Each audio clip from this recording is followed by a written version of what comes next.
Of New York One, Time Warner Cable News.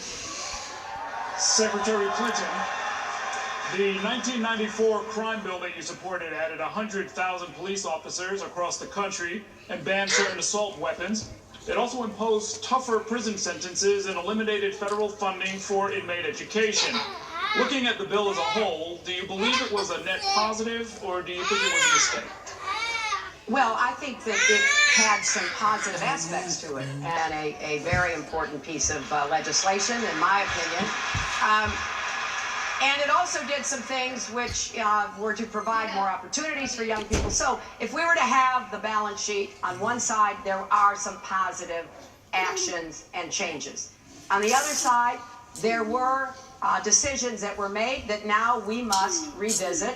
That sentences got much too long. Would increase sentences for nonviolent, low-level offenders. But once the federal government did what it did, states, and the very first speech I gave in this campaign, the criminal justice system, and to end the overt mass incarceration.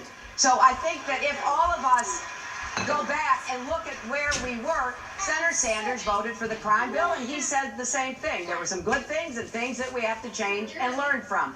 So that's how I see it. And I think we ought to be putting our attention on forging a consensus to make the changes that will divert more people from the criminal justice system to start, to tackle systemic racism and divert people in the beginning. Now, earlier this year, a South Carolina voter told your daughter, Chelsea, quote, "I think a lot of African Americans want to hear, you know what, we made a mistake." Chelsea said she's heard you apologize, but went on to say that if the voter hadn't heard it, then, quote, "it's clearly insufficient." Do you regret your advocacy for the crime bill? Well, look, I supported the crime bill. My husband has apologized. He was the president who actually signed it. Senator Sanders what about you, Senator? I'm sorry for the consequences that were unintended and that have had a very unfortunate. I've seen the results of what has happened in families and in communities. That's why I chose to make my very first speech a year ago on